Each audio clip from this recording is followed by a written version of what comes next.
Good morning, all, and welcome to our third moment of understanding. In just a minute, the co-heads of DEI Council and student facilitators will introduce our speaker.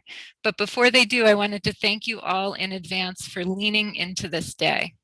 We have an amazing opportunity to learn together and to make our community stronger and more welcoming. And I encourage each of you to listen, to reflect, and to be courageous and share your thoughts.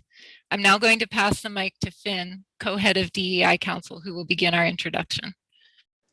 Thank you, Ms. Kimberly. So let's get started. Schuyler Bailar graduated from high school as a top student and an award-winning swimmer. He was aggressively recruited by most of the Ivy League and eventually committed to swim for Harvard University. Schuyler is also the first openly transgender athlete to compete in any sport on an NCAA Division I men's team. Schuyler swam by the time he was 1. He competed in his first meet at age 7. By 15, Schuyler was ranked one of the top 20 15-year-old swimmers in the country. In high school, he achieved 2 All-American designations.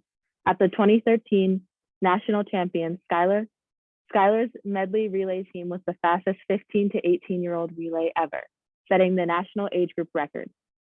Schuyler's difficult choice to be true to himself and transition while potentially giving up the prospect of being an NCAA champion swimmer as female was historic and timely. His story hit Facebook's top trending news and has been recounted in hundreds of outlets from the Washington Post to 60 Minutes and The Ellen Show. In 2019, Schuyler graduated from Harvard, having swum 4 years on the most successful Harvard swim team in 50 years, finishing as the 8th fastest team in the country. At the end of his swimming career, Schuyler was ranked in the top 15% of all NCAA breaststroke swimmers. Schuyler was also awarded the prestigious Harvard Directors Award, an award not given annually, but only when an athlete makes outstanding contributions to athletics or education. He is the 7th recipient in its history. Since graduating from Harvard, Schuyler has been a full-time speaker and trans activist, and he has also served as an advisor to Nike, Under Armour, Plume Health, among other organizations. He is here today to share his journey, insights, and perspectives. He will start by telling us his story and then open up for discussion.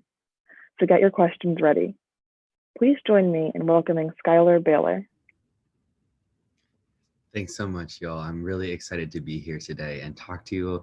I love being able to see all the Zoom classrooms, distance learning. I know it's a new world, so I'm really excited to chat with you all today. What I'm going to do is share a little bit about myself and where I come from, a little bit about who I am and my story, but what I really want to do is have a conversation with you all. So we're going to start where I started so that you have some information to jump off of, but if you do have questions and comments, feel free to hang on to them for about 15 minutes where I share about myself, and then I'll open it up for questions and you all can have the floor in that sense. So like I said, we're going to start where I started. Starting screen share will stop other people's screen share. Yes, we're going to stop your screen share, whoever's sharing the sound right now. Okay, so like I said, we're going to start where I started, which is as a little baby. So I, like you all, started as a little baby. I started in the water. I've always been a water baby. I learned how to swim around the same time I learned how to walk. And I've always been a water baby. I've always been more excited by being in the water. I learned how to be a swimmer right around 4 or 5 years old, and I got good at swimming around the age of 9 or 10, but not particularly good at swimming. This is a 16th place plaque, so I was not winning anything just yet. I was far more concerned with my Justin Bieber haircut, my oversized Hawaiian shirt, and these glasses, which maybe you've seen them before, but they're the kinds that when you go outside, they turn into sunglasses.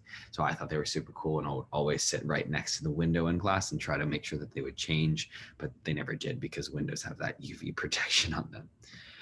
This is a hairstyle from 4th grade as well. This is from a Halloween parade. Don't worry, I didn't go around like this all the time. But this was my punk rock star Halloween costume. The mohawk that I'm sporting is made out of Elmer's glue. Yeah, real Elmer's glue. And not the kind that's like normal, that's white and dries clear, but it was the kind that was glittery and sparkly and had little golden stars in it. So if you looked really closely, I had a bit of a star-spangled mohawk, which is very punk rock, if you ask me. The Elmer's glue also does come out, don't worry. It's water soluble, as everything made for kids is. I have a younger brother. His name is Jinwon. This is him in the water mohawk. No Elmer school here, much to my mother's happiness. He is 2 years younger than me, but he is currently 6'4" and about 255 pounds. So in case you can't tell, because I know the Zoom screen makes me look enormous, I am neither of those things. So he's always been the one to carry me around. That's him in the orange. We grew up doing everything together, wearing fun hats and fun shoes, going hiking, getting money together. We're inseparable as kids. Water sports, again, a really big part of my life, whether actually being in the water or screaming and jumping into the water. Not entirely sure what I was trying to accomplish in either of these photos, but I was 9 and I had fun doing it, and nothing else really mattered at the time. This is a yoga pose that I've done pretty much everywhere I've traveled growing up. It's called the Peacock. When I started traveling to do speeches at schools, like the one I'm giving you all now, I started doing this in front of the school signs of each of the schools that I traveled to. Unfortunately, the pandemic has taken the traveling bit, and I now travel from my room to my desk, but hopefully I'll have to come back. I'll get to come back to your school and take a photo in front of the sign. I'd like to point out these pants, though. Maybe you've seen them before, or maybe you were cool enough to have them too, but these are khaki pants that they zip off in the middle and they become shorts. Give you lots of social creds in like 4th grade when you're sitting in class and like zip off half your pant. Like, I'm totally kidding, they do not. But I like them, so I wore them all the time. I also skateboarded and rollerbladed a lot as a kid, but if you'll notice, I'm wearing literally every single type of padding known to man, including my knee pads, my elbow pads, my wrist pads, and underneath my shorts, there are also butt pads. Those would be courtesy of my mother. She was very afraid I was going to break my butt. I didn't, so I suppose they worked. When I got to high school, though, a lot of things for me changed. And the number one thing that shifted was I decided I needed to fit in. What did fitting in look like for me? It meant looking like a woman or a girl, or the stereotype of a woman or a girl. So I was assigned female at birth. Like the students are sharing, I am transgender. At birth, I was assigned female, and for most of my childhood, I was told I was supposed to be this girl. Now, I never really acted or looked like what the other girls acted or looked like. And so because of that, I was bullied constantly for looking different, acting different, wearing different clothes, not playing with enough of the girls. I think middle school is a difficult time for most people, especially socially. But for me, there was this added layer of gender, right? I was never girl enough to be considered a real girl. And the girls would tell me that. They said, you can't play with us. You're not a real girl. And the boys would say I wasn't a real boy because they knew that I was assigned female birth. They knew that I was supposed to be a girl. So they said, you're not a real boy. You can't play with us. So I kind of got stuck in between. Bathrooms were the most stressful part of my middle school experience. I was thrown out of every single girl's bathroom that I used, and I only used the girls' bathroom because that's what I was told I had to do. And that got so stressful. Well, the girls, first of all, in the bathroom would yell at me. They'd throw me out. They'd be like, what are you doing in here? Get out of here. No boys in here. You look like a boy. Even the girls who knew me would say this sometimes. And that got so stressful that I would run from one end of the school to the other to find the teachers only bathroom, because the teachers only bathroom was a single stall. And I figured it was better to get in trouble potentially for going into the teacher's bathroom than it was to get yelled at by all the girls in my grade. So when I got to high school, I thought, okay, new building, new people, new teachers, new students. What can I do to fit in? What can I do to stop getting thrown out of the bathrooms? I thought maybe if I look like this stereotype of a girl, maybe then it will be okay. So I grew my hair out long. I stopped cutting it short. I started wearing more girlier clothes and clothes from the girls section. I started trying to do other things that I saw other girls doing. Namely, I saw other girls wearing makeup, so I wore makeup twice. I wore high heels twice, the same 2 times. But I looked the part. So this is me in high school. It's the same watch that I've got on now. It just has a little scratch on it, sadly now. This is me at my senior prom, the second time I wore makeup. At the time in high school, I was getting a 4.0 GPA, so straight A's, perfect grades. I was getting recruited to swim for Harvard, Yale, Dartmouth, Columbia, and Princeton.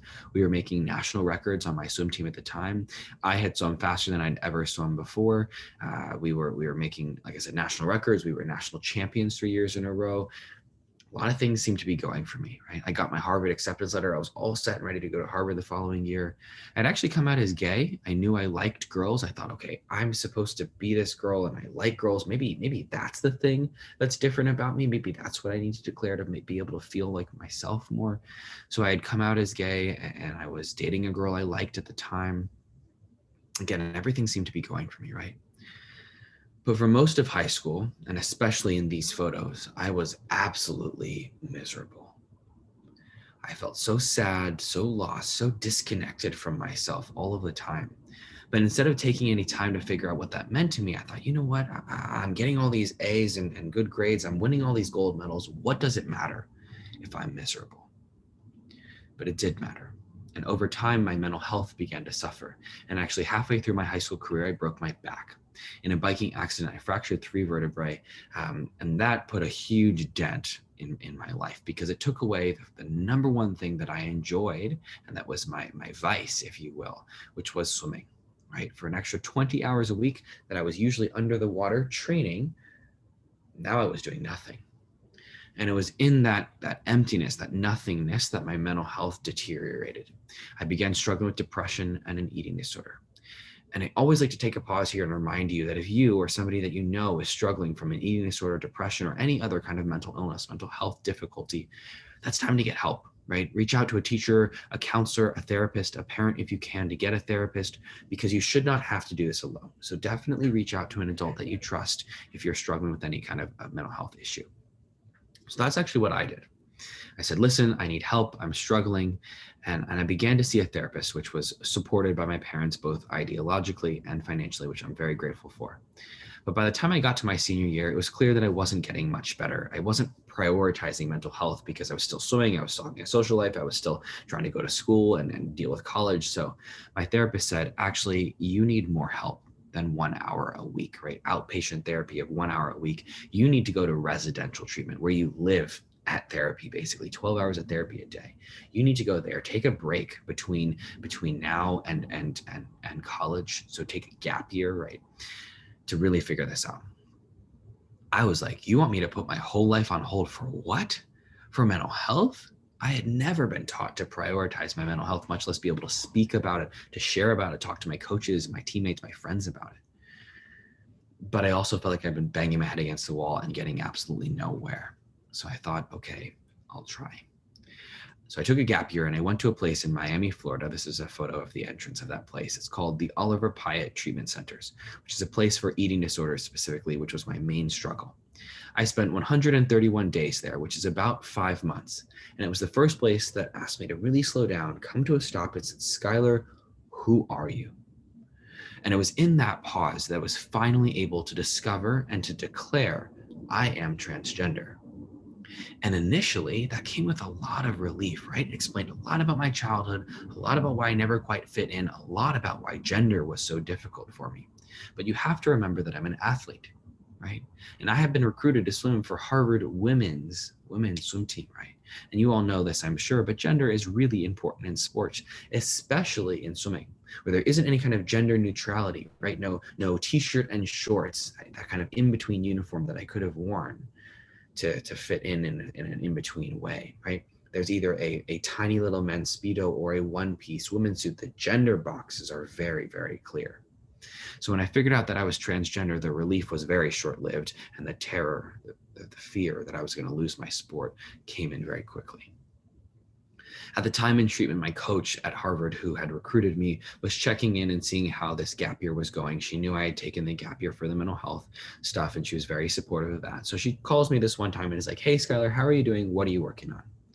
And I'm like, oh, I'm working on some parent stuff and some eating stuff and some gender stuff. And I'm continuing forward. She's like, wait a second, hold on. Gender stuff? What does that mean? And I paused. I thought to myself, if I tell her in this moment that I am transgender, there is a very real likelihood that I lose her. And maybe I don't just lose her. Maybe I also lose my teammates and the other coaches. Maybe I lose Harvard altogether. Do I want to take that risk? But then I thought I spent all of this time trying to be honest with myself that I think I actually owe it to myself to be honest with my coach. So I said into the phone, listen, Steph, I'm transgender. I don't know what that implies about sport. All I know is that I want to swim. And she also hesitated. And then she said very carefully, listen, Schuyler, I don't know any trans people. I don't really know a lot about what it means to be transgender. But I do know that this team loves you, that we recruited you, that I recruited you here for a reason. So if you want to swim, you have a spot on this team. We're all going to figure this out. And that was incredible, right? At least I wasn't going to lose swimming as a whole. My spot on the women's team, I could kind of figure out how I was going to shift forwards with this new discovery about myself and also not lose my sport. So as I moved forwards, my 131 days at the center came to a close, and I began reintegrating myself into the real world.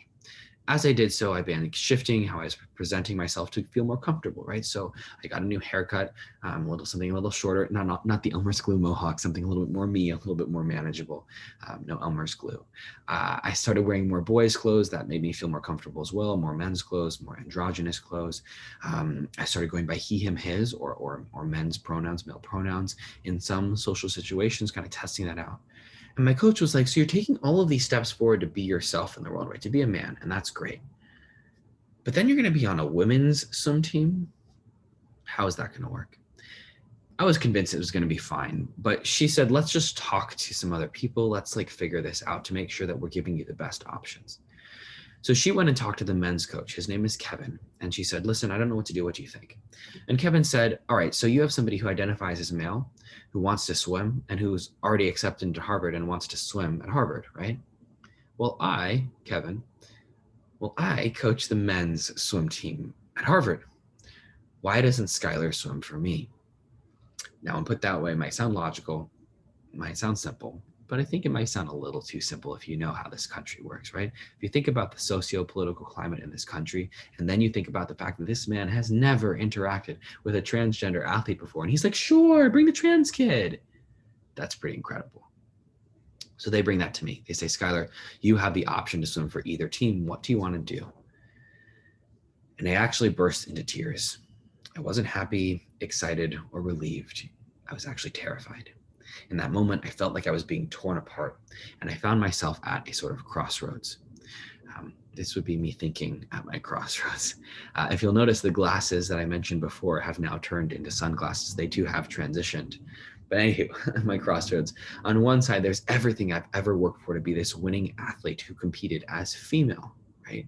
I started swimming before 1, competing at 4, training year round at 8, training at 4 a.m. so I could do before and after school by the time I was 10. I was doing 20 hours a week by the time I was 12 and nationally ranked by the time I was 15. My whole life, I've been working really, really hard to be good at swimming. And swimming as a man, swimming as a boy, instantly shattering all of that potential success it could have garnered competing as female. Now, competing as a boy, competing as a man, will be me being myself in my sport for the first time in my life and doing something that somebody else had never done before. So in that office that day, I looked at the coaches and I said, nope, I cannot swim for the men's team. I'm going to stay on the women's team. I'm not ready, to give up all the success and to do something so scary. The coaches were like, okay, you know what? We have, it's January. You have until September to figure this out. We're going to leave the door open, but you kind of keep thinking about it. I was pretty distraught, but still pretty certain I was going to stay on the women's team because that's what felt right to me at the time. I ended up deciding to get a mastectomy in that time space as well. A mastectomy is a breast removal, a masculinization of chest, if you will, for trans people. It's called top surgery. There's no rule within college athletics that says you can't do that and also compete as female. So I was going to kind of do this in between. When I got back from that, the coaches said, meet the men's team. Just get to know them. We think it will inform your decision better. Very hesitantly agreed. I had never been asked to socialize with 40 college-aged guys before, much less be able to walk through my own masculinity with them when I was just barely figuring out what my manhood meant to me in a social situation. I started with just the captains, incredibly nervous. I mean, these are 6'4", bearded guys from Harvard Men's Swim and Dive. They are seniors. They are terrifying to me. I felt like a fetus sitting with them. But anyways, they sit me down. They're like, okay, you want to be socially part of a team? Well, that's great. You don't actually have to compete for us too. You can just be a social part of a team. Let's put you on our email list. You can come to our social events. We'll put you in our group meet. It's going to be great. And if you want to compete for us, that's great. We'd love to have you. We know that means having your shirt off and exposing your scars. Don't worry about your scars. We know you're nervous about them. We're just going to tell everybody a shark bit you. which I've always found funny for two reasons. One, they really did say that. They really were just like, don't worry about it. We'll just tell people a shark bit you. And the other thing, perhaps more ridiculous, is that people actually believe them. I will show you pictures in a bit. There is only a scar on the front of my chest, so I'm really not sure what would have happened to the shark's like bottom teeth. Maybe the shark had dentures. I don't know. Anyways, the reason I explain it to you all this way is because nobody had any idea what we were doing. But they were so excited to try. And so I thought, maybe I could actually do this. So then over the next couple of weeks, I spent some time with the men's team trying to get to know them. And after about a month of this, the women's coach who was guiding me through all this, she called me into her office. She said, Schuyler, I think you know what you want.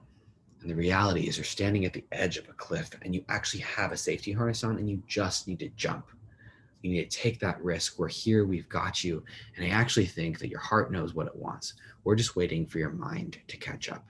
So take that jump, take that risk. I knew she was right.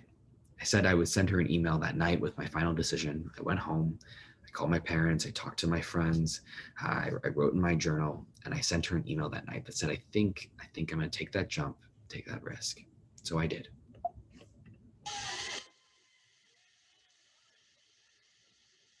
The freshman from Washington, D.C., Schuyler Bailar. So in case you can't hear the audio, because I know it's sometimes quiet on the other side, it just says, introducing the Harvard freshman from Washington, D.C., Schuyler Bailar.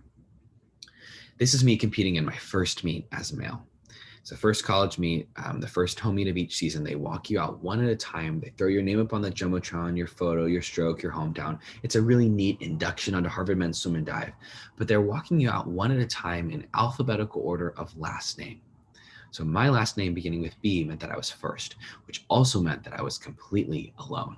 So I'm at my first college meet, walking out in front of this entire auditorium of people, and I am panicking because I'm all by myself. Not only is it my first college meet, so my parents, my friends, and the news are there, right? Because the whole first trans athlete thing, I've got camera crews on me, a little bit of pressure.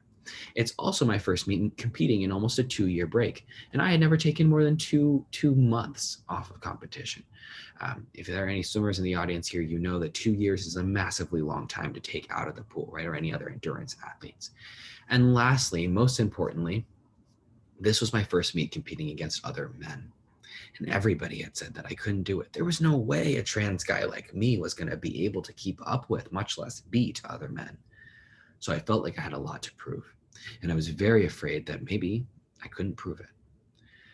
So I'm standing there at the edge of the pool. The rest of my team has now joined me. And we're all wearing our crimson slacks, getting ready for the national anthem. And I'm feeling like everything is so new and so different. And I'm so nervous.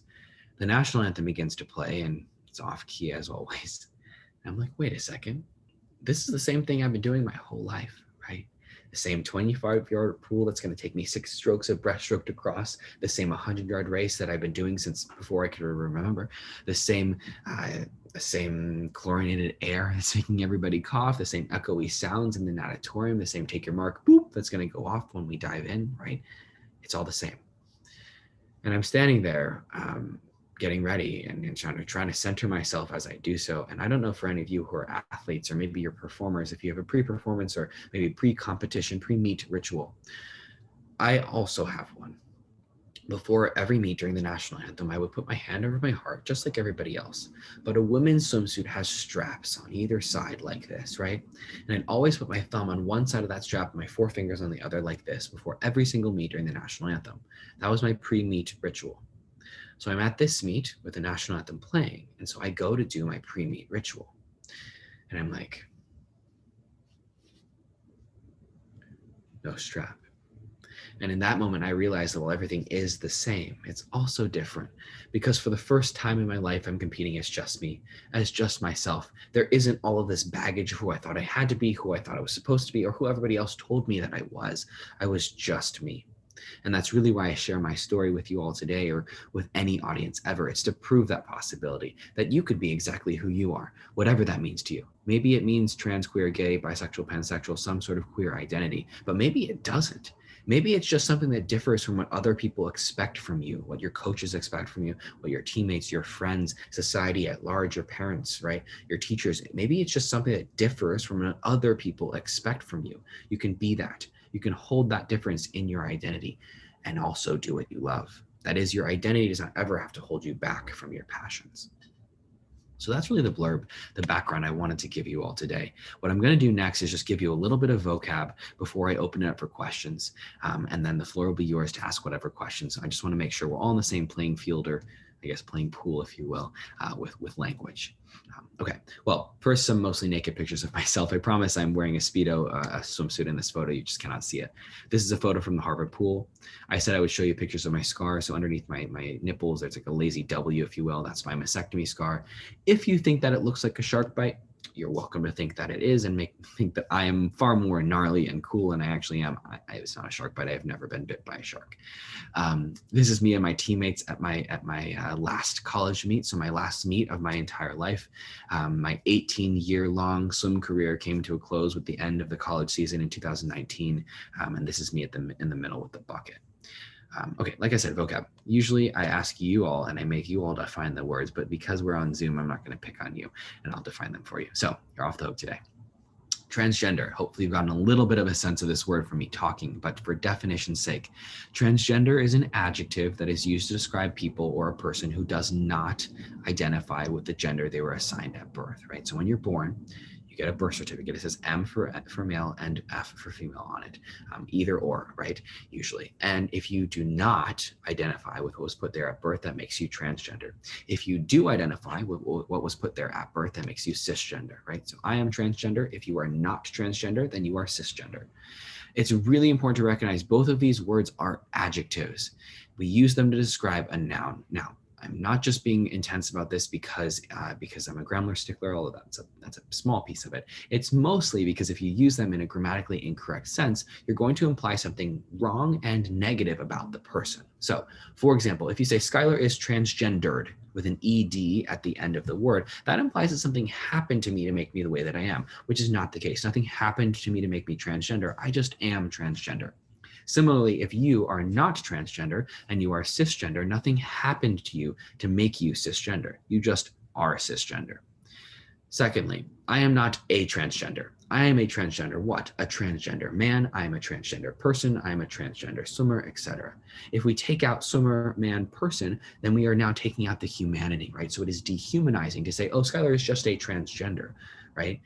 There's no personhood there, and I've just become a label now, and a sensationalized one at that.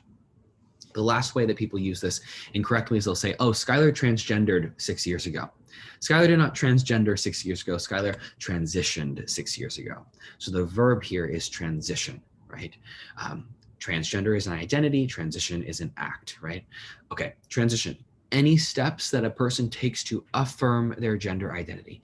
Any step a person takes to affirm their gender identity. This is purposely vague. There is no one way to transition. There is no one transition. There is no one transition for one person, right? There's lots of different ways people transition, and we want to let the person transitioning, right, the trans person, define that transition for themselves. There are lots of different things that can be included in a transition: pronouns, wardrobe changes, name changes, hormones, surgery, but it can also not include any of those things. And you want to let the person transitioning tell you what it means to them. Okay, gender identity, arrow pointing inwards. It's who I am. It's the internal sense of my own gender. It does not have to match sex or biological sex. The next word on this list, though, for most people, it does, because most people are not transgender, and that's why I'm here to talk to you all today. Biological sex is the next word on this list because a lot of people think that the world is comprised of people who are either biologically male or biologically female. The reality is that is biologically false. Biology is not that simple. Biology is not that binary. Biological sex also cannot be defined by only one thing. There's actually 5 main components of biological sex, and we can talk about that. If you're curious, you can ask a question in the Q&A, but to spare you the biology lesson right now, I'm going to skip answering all of what that is unless somebody's curious, and then we can talk about it. But the summary is that biological sex is far more complicated than we often learn in school, in grade school, and we have to get to much more complicated classes to learn just about that complexity. But the summary, takeaway, it's not binary. Biological sex is actually a spectrum. All right, last word is gender expression, and then all of these words are at that link at the bottom. Gender expression is how we present ourselves, how we communicate our genders. It's mannerisms, clothing that we wear, ways we look and act. It's really important to recognize that gender expression, how we present ourselves or how we express ourselves, does not always equal who we are, for two reasons. One, maybe we don't want it to, and that's okay. And two, it's subjective, right? Looks are subjective. One person might think something's masculine while somebody else might not.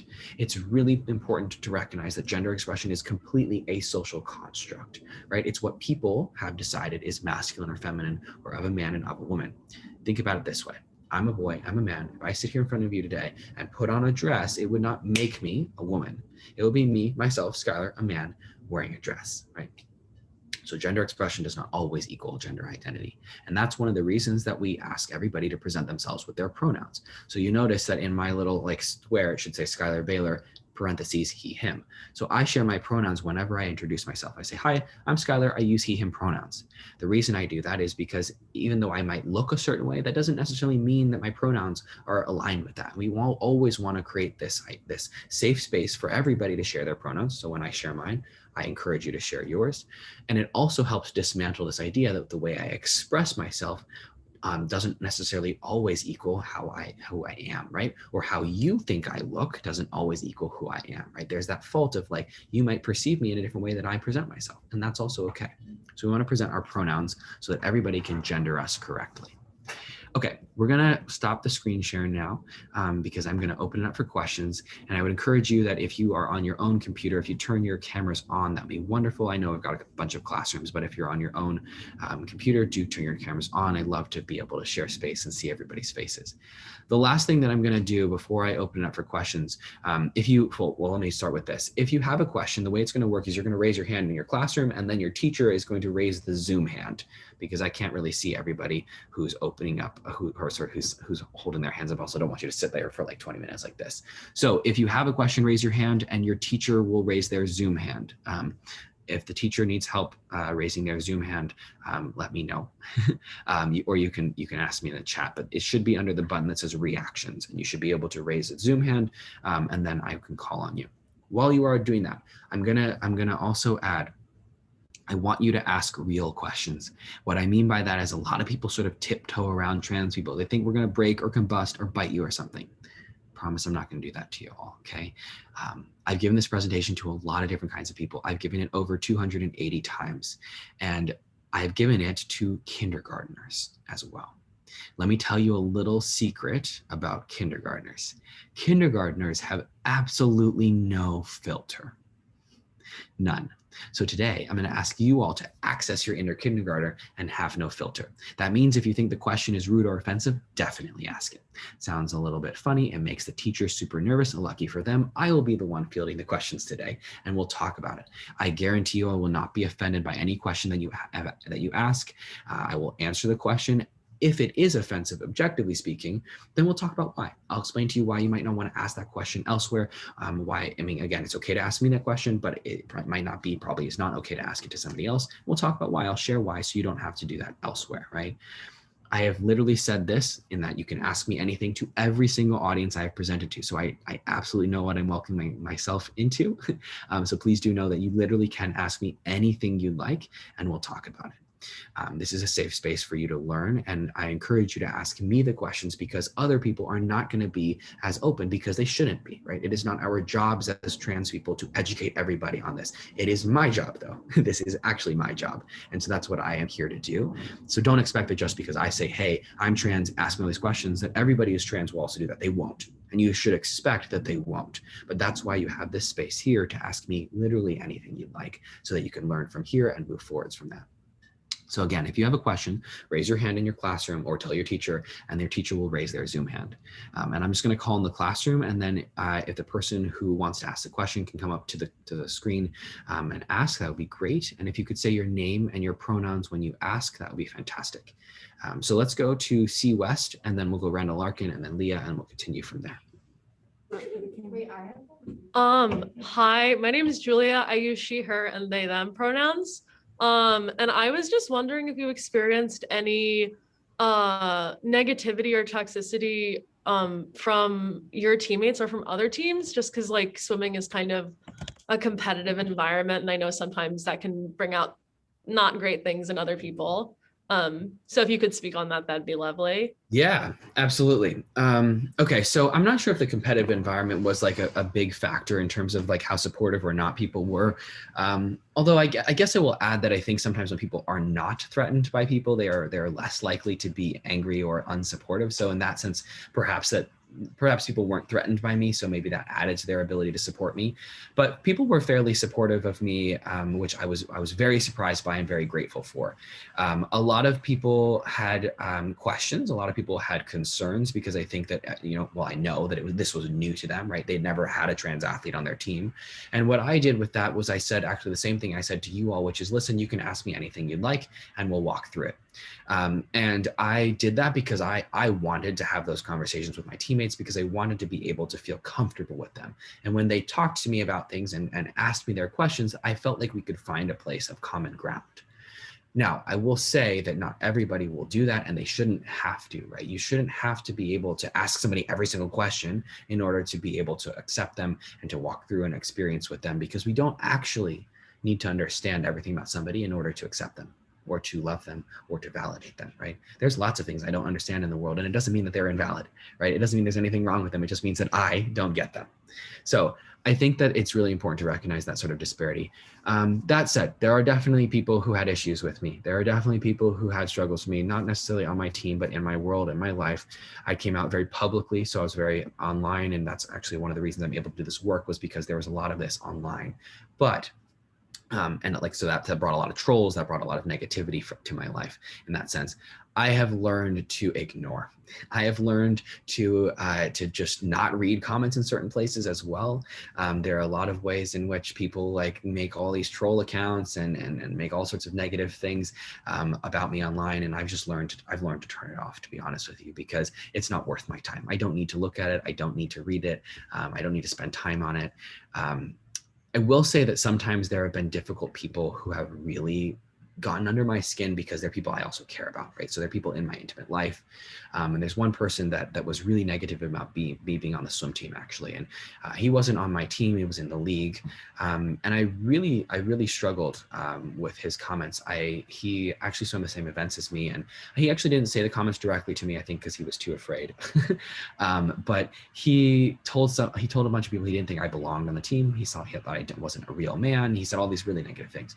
When I learned about that, I was devastated. I was very upset. It was my first year in college. It was like my first 3 months on the team. And I left where I was at the time and I went home crying. I was very, very upset. And when I got back to my room, my dorm, I put a big piece of paper on the wall and I wrote over and over again, his words do not define me. His words do not define me. His words do not define me. Probably looked like a crazy person. Maybe I sound like a crazy person, but I was doing something really important in that moment. Right? I was reminding myself that other people's opinions of me are not necessarily truths, and they're definitely not my truth. Other people's opinions of me are not facts just because they believe them, right?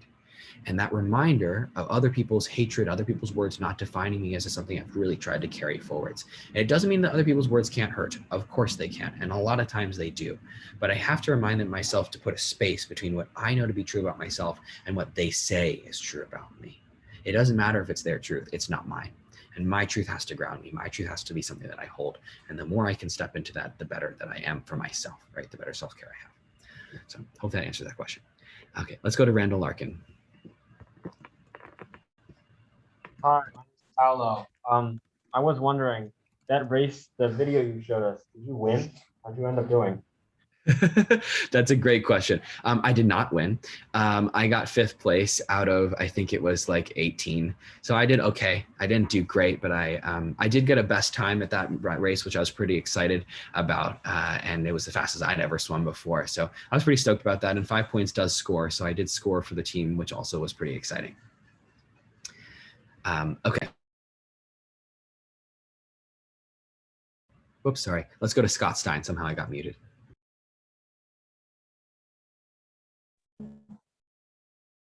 Hi, my name's Sally, and I was wondering if like ever throughout your childhood or like growing up, you were like ever confronted with the idea of like being transgender or just like questioning your gender identity. And if just like anytime, like before going to the outpatient, you like really thought about it. Okay. Yeah, that's a great question. The short answer is no. I didn't have the language as a kid to understand a whole lot about what being transgender was. I wasn't really presented with trans people. I really only understood that some people got like sex changes, which by the way is not something that's not a term we use anymore to say sex change. We say transition, right? But I was only presented with like, oh, well, some people get sex change. And I thought it was just something that people like felt like doing, they just did for fun. And I didn't really understand that it had something to do with like how you identified. So it was not presented to me in the same way that I think we have this conversation now. The conversation has changed drastically over the past like I want to say 6 or 7 years, basically since I came out. Not isn't changed because of me necessarily. I just mean like that the timeline, it had kind of happened around the same time Caitlyn Jenner came out, around the time that Laverne Cox was getting really famous. That has really shifted the conversation and brought the word transgender to everybody's vernacular. Well, not everybody's, but a lot of people's vernacular in a way that it wasn't when I was a kid. So in that sense, I was never like, oh, like, what is my gender identity? Like, what am I transgender? Like, I just didn't have that language. I constantly defined myself as a tomboy though. I was like always being like, I'm a tomboy, I'm Schuyler, I'm a tomboy, I'm Schuyler, I'm a tomboy, because I needed people to know that I was not a girl the way other people were girls. And that was really important to me at the time. But I think had somebody given me the word transgender instead of tomboy, or told me, hey, you actually can be a boy, you actually are a boy, and the way you feel means you are a boy. Nobody gave me that language. So I just thought, oh, I'm just weird. Something's wrong with me. And I learned over time, now I know nothing was wrong with me. I just was a boy, and people said I was a girl, and that was confusing, right? Hopefully that makes sense. Okay, let's go. Leah, I think your hand was up next, and then we'll go to Leslie Fry and then Tana. If you have put your hand up and you don't have another question in that classroom, please put the hand down. You have to click lower hand. Okay, Leah, go for it. I was just wondering, so I actually also used to swim, and that was before I knew that I was non-binary. So I was wondering if you had, like, based on your own experiences, do you have any idea of how that would work for a non-binary person if they wanted to pursue swimming in college? Like, do you think they would just keep them on, you know, the team that they, for like their, I guess, assigned at birth gender, or do you think, you know, they would give them the same wiggle room that you had, or like, how do you think that would work out? Yeah, so here's let's talk about the rules, because it's not about like what we think they would do, or like what is I don't know. There are rules. I'm gonna start it that way. So the rules are that if you're assigned female birth, it's all about essentially fairness. They don't really care deeply about identity, to be honest with you. And I don't mean that in sort of a mean way. It doesn't really matter what your identity is in terms of where you compete. It matters like what the fairness involved sort of piece is with this. So in the NCAA, which is the governing body of sports in college, the rules are segmented into assigned female birth and assigned male birth. If you're assigned female birth, you can compete on either team. It doesn't matter. So you get to choose. Do you want to compete for the women's team? Do you want to compete for the men's team? It doesn't matter if you haven't had any medical intervention. When I say medical intervention, the only thing we care about is hormones, right? So if you have not taken testosterone as somebody who is assigned female birth, then you can compete on either team, and that is your choice, as long as your college, specifically your college, says that's okay. And that's up to them. They can decide whatever they like, because they actually don't have to follow the NCAA guidelines. They're not actually regulations, they're guidelines.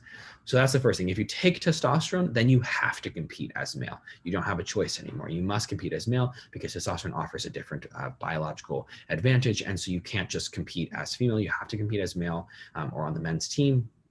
And you can move forward from there. Those are the options for assigned female birth. If you're assigned to male at birth, then you must stay on the men's team unless you can prove that you've been on one documented year of hormone suppressants, testosterone suppressants specifically. And what that does is it brings you down to an average female level or below of testosterone, and that allows you to then compete on the women's team. But you have to prove that you've been on one documented year, right? So a year of hormone suppressants, because even though your testosterone levels might fall in the first couple months of being on the suppressants, you need your body to catch up, right? Your musculature, your physiology to adjust to a lower level of testosterone. So that's if you're assigned male at birth. So those are the two ways that it works. It's basically completely dependent on hormones, right? So if your hormones are above a certain level, then you must compete as male. If your hormones are below another level, then you can compete as female, but the below you have to wait until it matches that for about a year. So to answer your question directly, Leah, if you are non-binary and AFAB, and you haven't been on hormones, then you can choose which team. AFAB, by the way, assigned female at birth, for anybody who doesn't know. Non-binary AFAB folks can compete as female or male, whichever they prefer, without hormone intervention. And then if you have hormone intervention, must compete as male. On the men's side, you have to stay, sorry, on the assigned male at birth side, you have to stay on the men's team unless you have had hormone suppressants. So those are sort of the ways that it would have worked in that way. Okay, let's go to Tana, or the other person who is in Tana's screen. Hi, I'm Tana. I know we met right before we started this discussion, but I forgot to mention I'm also president of the Asian Student Association here at SCH. And I want to ask if being Asian has impacted your experience as a trans man, especially because there is a different definition of masculinity for Asian men. Yeah, absolutely. Thanks for asking that question. Okay, so the short answer is absolutely. Being Asian has impacted me in many different ways. I will add that being Asian American and specifically being mixed race, I think, has had a big impact as well. So my mother is Korean and my dad is white, and I think the mixed race aspect has taught me a lot about existing in in-betweens, if you will. Right? I've always been the white kid around the Asians, and I've always been the Asian kid or the I don't know what you are kid around the white kids. So I'm always stuck in between. And I was reading this, I think somebody else recently who was, maybe they were mixed too, and they were like, I feel like I'm always like existing in that hyphen, right? In that in between. And I was like, I feel like I am the hyphen. I feel like I am the in between in so many different ways, right? Especially because if you add like, I'm a student athlete, I'm also transgender, right? There's like so many different things about me that feel like they're stuck in between. And being transgender, like I identify as a boy, as a man, completely in that binary. I don't identify as non-binary at all. I identify very much within a binary of myself and my sort of identity.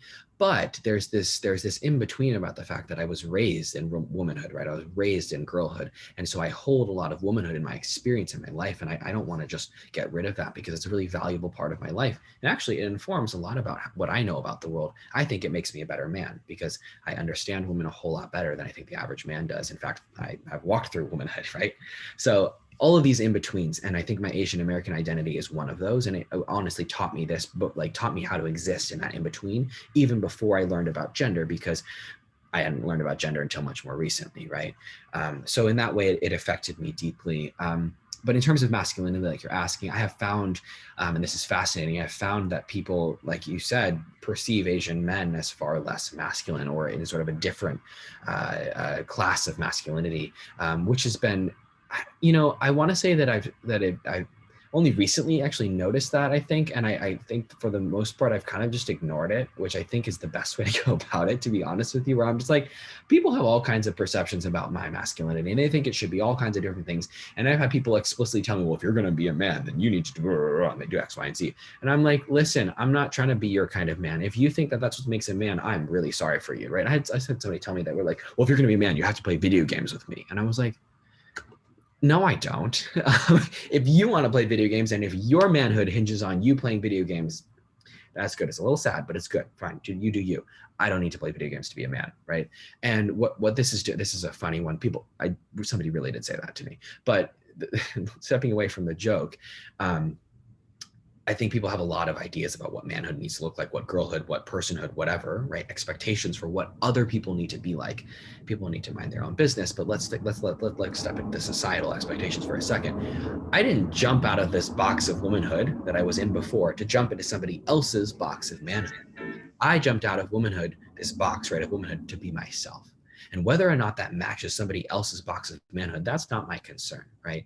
It's me wanting to be myself. And so when people put a box of Asian masculinity or lack thereof, right, or white masculinity and what that looks like, or any kind of masculinity, they're going to put on me. I say, hey, that's yours. Some pieces of those might match me, and I might keep some of them because I vibe with that, sure.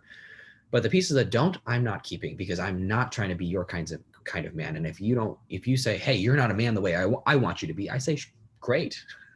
I'm not trying to be a man for you. I'm trying to be myself. So hopefully that helps. I'll share more about my Asian American identity at the end. I like to close with a question about that. And we're getting sort of close to that anyway. So hang on and I'll get there. Okay, let's go to Ncraft, Tommy Richards, and then, oh wait, no, I said I was going to Leslie first and then Ncraft. So sorry, Leslie and then Ncraft. Okay. Hi, my name is Izzy. My pronouns are she, they. I was wondering, like, when you realized that you were transgender, did you ever like experience any like dysphoria or anything along that spectrum? Yeah, absolutely. Thanks for asking that. Okay, so for folks who don't know what dysphoria is, dysphoria usually means just discomfort or pain in some kind of way. But when we add it to gender, so gender dysphoria, that is the pain, distress, or discomfort that arises from the incongruence between gender assigned at birth. So for me, that would be female, and gender identity. So for me, that would be male. So the incongruence between those two can sometimes cause pain, and that's called gender dysphoria.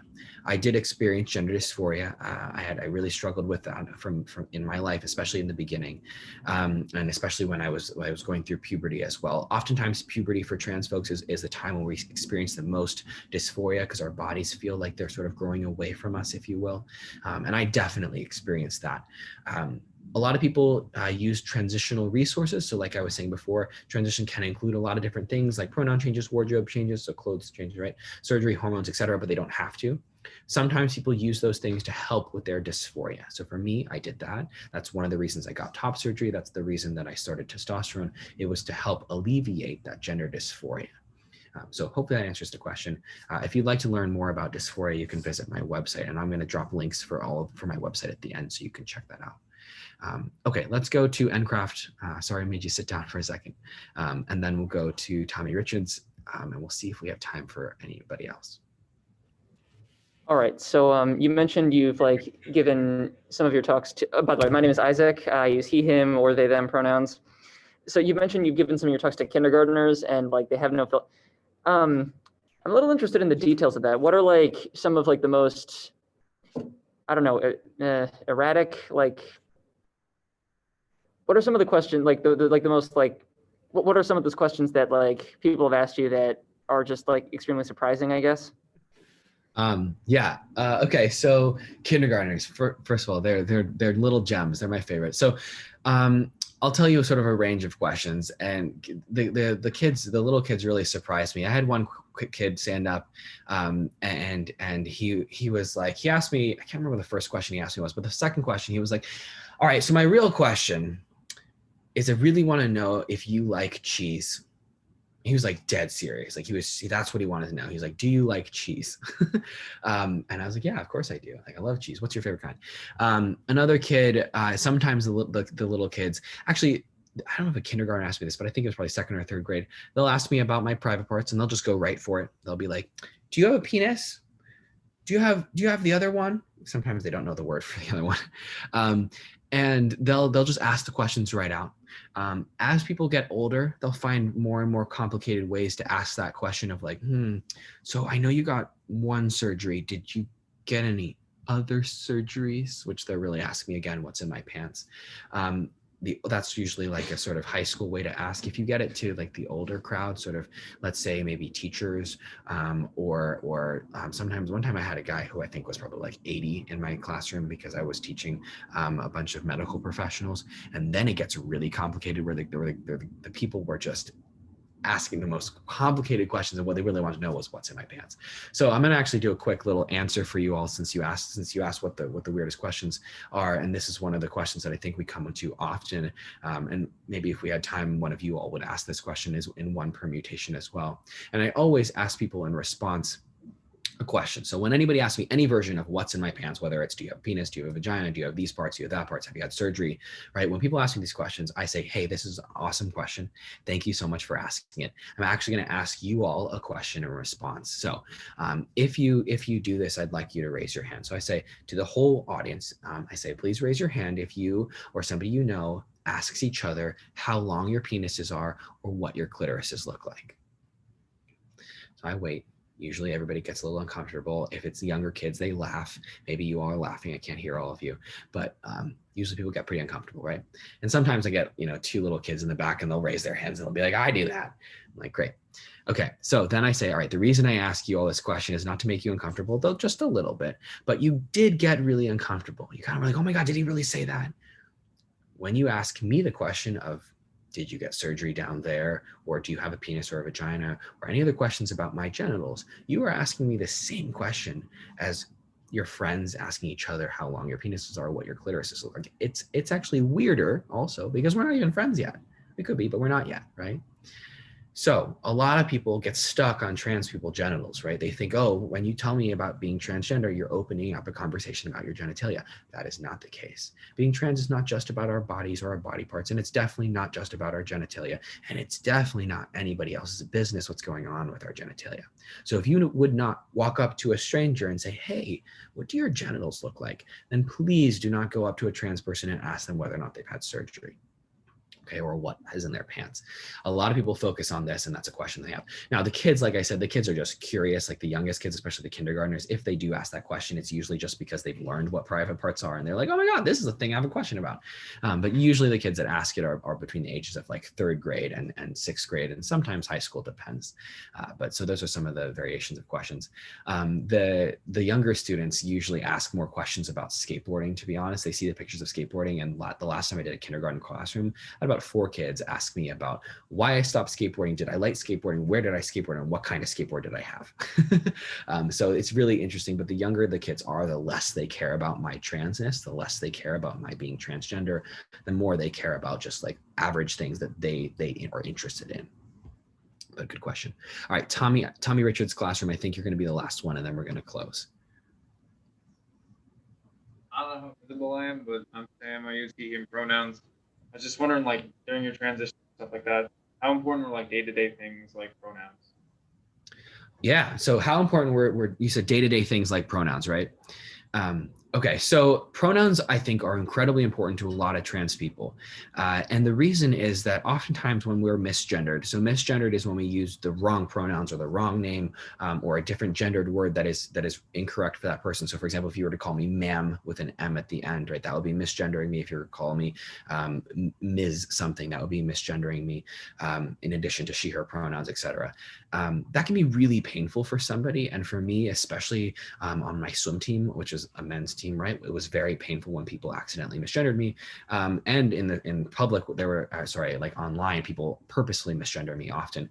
I have grown accustomed and sort of like, what's the right word, numb to it in many ways, because I've had to deal with a lot of really hateful people due to the work that I do, right? I'm very public about myself.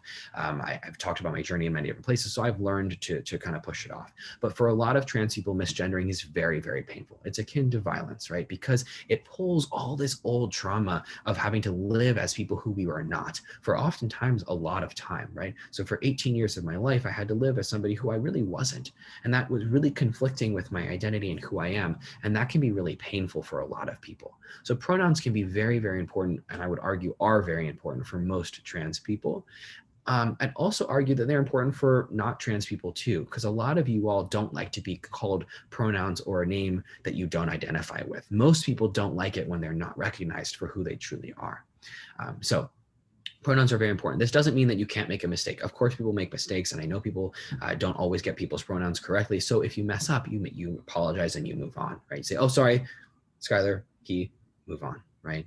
Correct yourself and move on. So they're important, but it's not like the end of the world if we mess them up. We want to really make sure to prioritize them and then move forwards with that knowledge.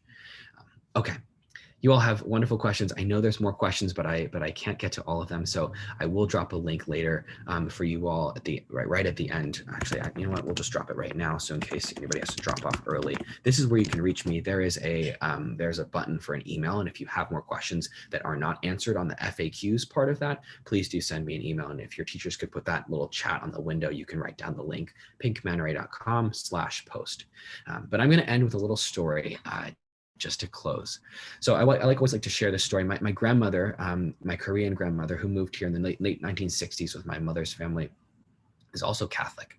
So she's a very conservative Catholic Korean immigrant. And if you think about all the stereotypes of what that means with regards to me being trans, well, let's welcome them in for a second. I was terrified to tell my grandmother about my identity, so afraid. And, you know, I had actually come out to pretty much everybody in my life before I came out to her because I was so nervous about telling her. And I spent probably an extra month before I told her, because I was writing her a letter, trying to figure out the best way to describe this to her. She does speak English, a little bit of a language barrier, so I was translating some things, and I found that the translation for transgender was transgender, just said in a Korean accent, so it sounds like transgender. So translation wasn't really going to help a whole lot. Instead, I spent some time writing her this letter, and I was going to go read it to her. And my mother and I went over to read my grandmother this letter about a month after I'd come out to the rest of my world and told them to not tell my grandmother. We sat down at the kitchen table, my grandfather, my grandmother, and my mother. And like I said, I was terrified that I was going to be disowned. I really wasn't optimistic. I thought this might be the last time I talked to my grandmother, but I knew I needed to share about myself because I respected her. So I read them the letter, and I ended with "I love you," and then I waited. And my grandfather begins to clap. He's got like a slow clap going on like this, and he goes, "So you come out of closet now?" I'm like, "Harabachi, you are, grandfather, you are an 85-year-old Korean man who barely speaks English. What do you mean coming out? Where did you get that language, you know?" My grandmother's got this really stern look on her face, and I'm still pretty nervous about her. She's the one I'm really like nervous about, right? She's got this really stern look on her face, and she's like, "I knew that." I'm like, "How many? What do you mean you knew that? I didn't know that. What are you talking about? You knew that?" She's like, "I knew that." I'm like, "You spent my entire childhood giving me dresses and like pink things and makeup. What do you mean you knew that?" She's like, "I knew that." "Okay, so I have 2 grandsons from your mother. That's fine." My mother is now in tears, and I'm getting there, but I'm like, this is too easy. Like, what's the catch? There's got to be a catch, right? So she launches into this whole discussion of how it's normal that I'm transgender and all these things happened in my brain to make me transgender. And she's like, "Oh, you have boy hormones." I'm like, "How many? I don't have those." That's kind of part of the problem. But okay, all the things she was saying were scientifically false. I don't know where she got them. She was like, "I watched a video on Korean YouTube Red Internet." I'm like, "What are you talking? What is that?" But she, whatever, it got her there, right? So she goes through all of this and she's like, "Okay, so you can be a boy and you can be a brother and you can be a husband." I'm like, "Husband? Wait a second, slow down," right? She's like, "You can be a doctor now." I'm like, oh my God, gender roles. I could have been a doctor before too. But anyway, she goes into all this and she's like, "You can be a man. But in Korean culture, it is the daughter's responsibility to take care of the parents. And your mother has no more daughters, Schuyler. It is still your responsibility to take care of your parents." So I said to my 83-year-old Korean conservative Catholic grandmother, I said, "Dude, I got you." I really did say that, and it's quite embarrassing. But anywho, I have her words, "Pumo hyodo," it means mother, father, filial piety, tattooed in her handwriting beneath my mastectomy scar. It is my tribute to my history, the people from which I come, my culture, my grandmother, my parents. It is my tribute to my daughterhood, the daughterhood I was assigned, never truly identified with, but the duties of which I will fulfill. When I got the tattoo, my grandmother texted me a photo of her handwriting, and I responded with a photo of my tattoo. And she sent me back a text with the emoji that's like this. Very woke grandmother texting using emojis, like being affirmative tattoos and everything. Anyways, she sent me back the text that's like this, the praying hands emoji. She goes, "Thank you for taking this eternal vow to take care of your parents." I share with you this story in closing to prove that possibility, that sometimes people do leap over culture and faith and generation and age and everything my grandmother could have used as a barrier to lead instead with love. My grandmother has been unbelievably supportive of me, and I'm so grateful for that privilege. It should not be a privilege to have that, right? To have that support, and I'm fighting for the day when it is no longer a privilege, but rather an expectation. But for now, it is absolutely a privilege to have my Catholic immigrant grandmother accept me, her transgender grandson, with open arms. And it is still proof. It is still an example of that kind of love that I think we all can take forwards. So thank you so much for spending time with me. This is a photo of my grandmother and my other Korean family members. Thank you so much for spending time with me today. This is all the links where you can find me. I'm on all the social medias, but most active on Instagram. I am also, like I said, like you saw today, I'm a speaker. I also do consulting and training in case your parents want any of that. And I'm also a life coach and mentor. So if you are working through anything that you need mentorship with, reach out to me. As if you're below 18, you'll need your parents' consent, but we can schedule a session. All this is available at that link that I put in the chat. And lastly, I wrote a book. It is called Obi is Man Enough, and is about a swimmer who's also Korean American, and he also happens to be trans. The story's not focused on his transness, though. It's just a kind of story about a kid who happens to be trans. I wanted to share sort of more humanity to our stories than just our transitions. So that's a book that I wrote. It's a fiction novel, and it's coming out this fall, but it's on pre-order sale now. So do check it out, or maybe SCH can get a copy or two. Anyways, thank you so much for having me today. It's been a pleasure. If you need to reach me, you can find me at that link that I put in the chat. And a lot of the questions that you all asked me in direct messages are also answered in my FAQs page, so check that out too. Thanks so much. Take care.